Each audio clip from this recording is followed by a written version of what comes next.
ఈ సనాతన ధర్మం దానిలో గాడ్ అనేది ఒక ఇది ఈ సనాతన ధర్మానికి అవమానం కలిగించే వాళ్ళ గురించే మాట్లాడారు. కొంచెం చెప్పాలంటే మన దేశంలో మాట్లాడతారు ఏ ముస్లిం ఏ క్రిస్టియన్ వాళ్ళకి ఎప్పుడు టచ్ చేయాలి ఎవరిని, అలాగే మనం కూడా వాళ్ళు టచ్ చేయాలి. ఎవరో ఎక్కడన్నా ఉంటే అలా సంఘటన వల్ల ఇదవుతుంది తప్ప యూజువల్గా ఒక మతాన్ని ఇంకో మతం ఇప్పుడు గౌరవించుకుని బతుకుతుంది. అది ఈ పాటికి భారతదేశం ఇప్పుడు లాంగ్ బ్యాక్ 500-600 ఏళ్ళ క్రితం కూడా చచ్చిపోయాం. సో అందరూ కలిసి జీవించడం అనేది మా అందరికీ క్రిస్టియన్స్ అయినా హిందూస్ అయినా ముస్లిమ్స్ అయినా సిఖ్స్ అయినా కలిసి బతకటం అనేది మనకు మన పెద్దవాళ్ళు మనకి ఇచ్చినట్టు. అదే కలియుగంలో చెప్పింది సనాతన ధర్మం. అది ప్రతి వాళ్ళలోనూ ఇంటి ఉంటుంది. సో దాన్ని ఎవరైనా అవమానం చేసినా ఇంకోటి చేసినా కొంచెం బాధ అనిపిస్తుంది. సో లడ్డు అనేది ఒక చిన్న అంటే ఒక నిండిపోయినటువంటి ఈ నిర్లక్ష్యం చేయబడినటువంటి హైందవానికి హిందూ మతానికి లడ్డు అనేది క్లైమాక్స్ లాంటిది.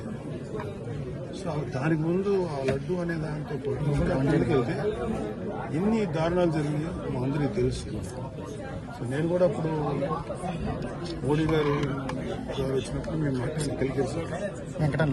ఎలక్షన్స్ హిందూ టెంపుల్స్ కానీ ధార్మిక మండళ్ళు కానీ ఏదైనా సరే should be ruled by Hindus.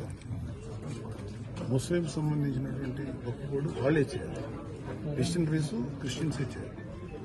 కానీ మనకేంటంటే బికాజ్ ఆఫ్ గవర్నమెంట్ ఎవరైతే అధికారులు ఉన్నారో వాళ్ళు చేసేటువంటి నిర్ణయాల వల్ల కోట్లాది మంది హిందువులు అఫెండ్ అవుతున్నారు. అదే కళ్యాణ్ బాబు గారి బాధ.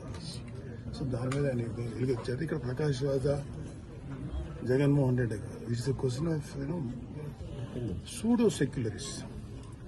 హిందువుల్లోనూ ఉన్నటువంటి సూడో సెక్యులర్ మీద మేము అంటే కళ్యాణ్ బాబు గారు మాట్లాడారు.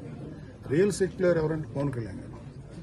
లేకపోతే ఆయన అన్ని మతాలతోటి సఖ్యంగా సయోధ్యగా ఉంటారు. మదర్సాస్కి సపోర్ట్ ఇచ్చారు. వైజాగ్ క్రిస్టియన్ మిషనరీకి సంబంధించినటువంటి ల్యాండ్ విషయంలో పోరాడారు. హిందూ ధర్మాన్ని గురించి పోరాడారు. సో ఆయన ఎవడైనా ఇలాంటి వాళ్ళు ఎవరన్నా కైండ్ ఆఫ్ పీపుల్ చేస్తే we don't care.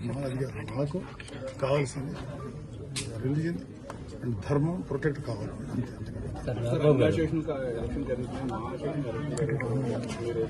General elections ఒక్కబోర్డు లాంటి కమిటీ హిందూ రావాలని ఆయన ఫుల్ సపోర్ట్. ఆ విషయంలో హిందూ ధర్మ రక్షణ మండలి ఉండాలని చెప్పి కళ్యాణ్ బాబు గారు అడిగినది చాలా కరెక్ట్ అయిన విషయం. ఖచ్చితంగా ఉండాల్సింది. 90% తేలిపోయింది.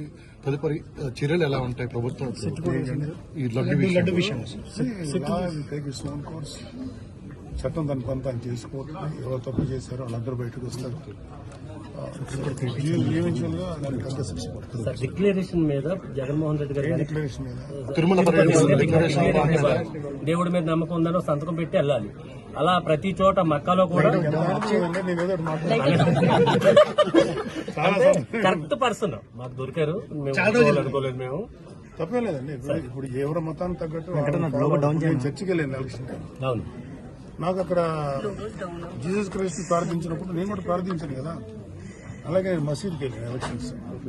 వాళ్ళతో పాటు పెట్టుకున్నాను. వాళ్ళు ఫాలో అయ్యాం. పెట్టుకోమని వాళ్ళు ఒకరు ఉంటారు. వాట్ ఎవర్ వాళ్ళ ఆచారం ప్రకారం నేను ఫాలో అయ్యాను. So there is no wrong. Declaration సంతకం పెట్టిన గొడవ ఉండదు కదా. ప్రతిపక్షాలు దేవుడితో చెలగాట ఆడుతున్నారు. చంద్రబాబు నాయుడు గారు పవన్ కళ్యాణ్ గారి నుంచి మాట్లాడుతున్నారు. రోజా గారు కావచ్చు కొంతమంది